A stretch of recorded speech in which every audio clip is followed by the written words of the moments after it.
Hi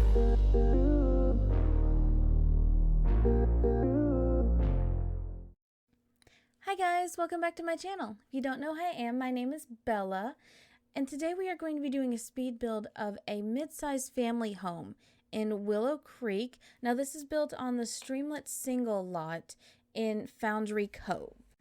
I wanted to do a two-story home that was L-shaped, and so this home is a little bit boxy, but it is that way done on purpose.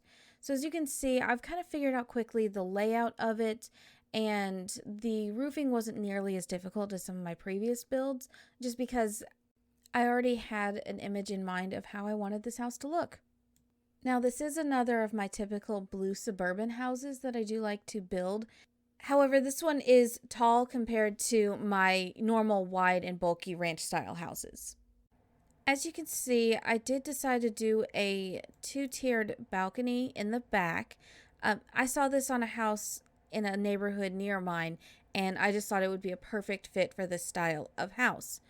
I did decide in this house to go with the Seasons doors and windows, just because I thought that they kind of fit the vibe that we were going for the best. And I did go with an L-shaped stairs instead of a normal stairwell, because I thought that that would give me a little bit more space on the downstairs.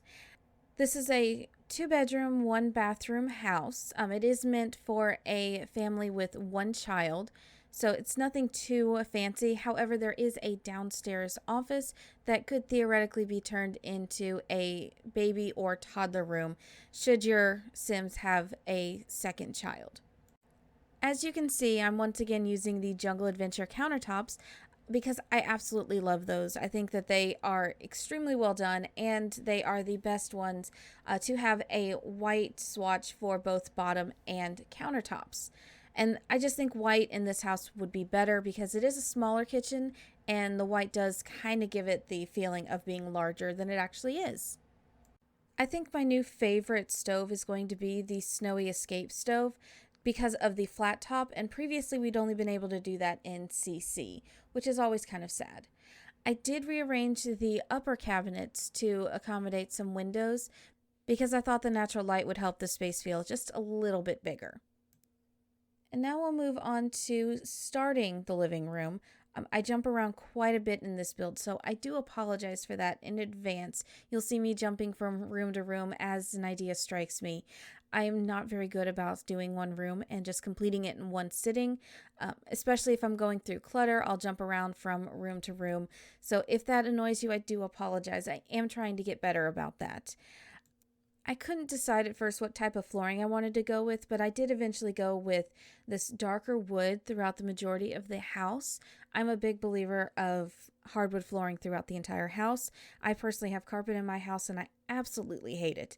So in 90% of my Sims builds, you will not find a speck of carpeting, only rugs.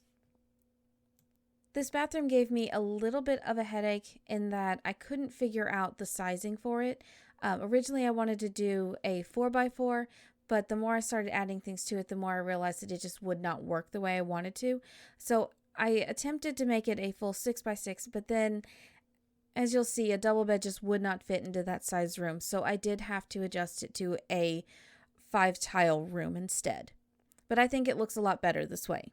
Since there wasn't enough room to really justify putting one of the get-together closets in there, I did my next favorite thing, which is to put down a regular dresser and put the walled clutter that has the men's and women's hanging clothing from it.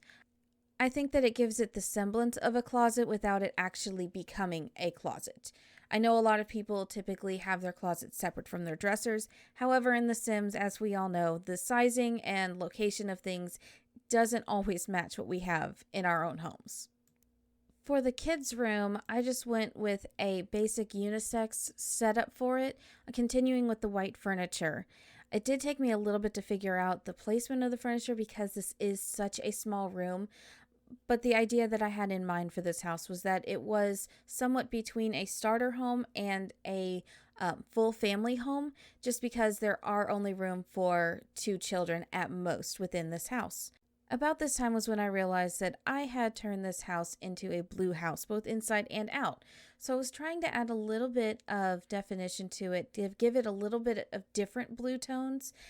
But the nifty knitting couches just did not sit right with what I was trying to go for. So I did end up changing it to a different style couch. And I think this one really complements the wallpaper a bit better. Plus there was a matching chair, which is always nice within The Sims. It is so hard to find good curtains, especially when you have a 3-wide window. So instead I used these single panel window curtains, and I think those look really nice, especially when you maneuver them into place. And we are using some basic shades within the kitchen because I don't know of any kitchens that don't have some sort of window valance. And since we were building with the season's windows and doors, I did go ahead and add in the thermostat and the umbrella stand because for those of you that may download this House Set Duke gameplay, both of those are must-haves. One of the nice little extra touches that I like to put in my builds is to put a rug in front of the sink in the kitchen as well as in front of the sink in the bathroom, and to put one at both the front and back doors. Again, it just adds that little touch of extra realism to the build to make it seem more like an actual house versus just a regular build within The Sims. And then we just have to make sure that we put rugs in each of the bedrooms. And once we've done that, then we will be moving back to the outside where I'll be putting the roof trim down as well as starting to put some of the spandrels down. Now the spandrels did take me quite a bit of time as each time I tried to do them, something just didn't feel right about it. And there's this weird glitch when you're trying to put down the spandrels to where it won't show the spandrels coming down between each of the columns. So I did figure out a way to fix that, and you will see me fix those in there. The biggest problem was on the front porch, but moving the roof back let me fix it. And then when I moved the roof back, as you can see, it did stay in place. One of my favorite things to do now after seeing quite a few of BellaLessai's builds is to add these garden stone paths down to create a walkway up to the front of the house versus using floor tiles to do it.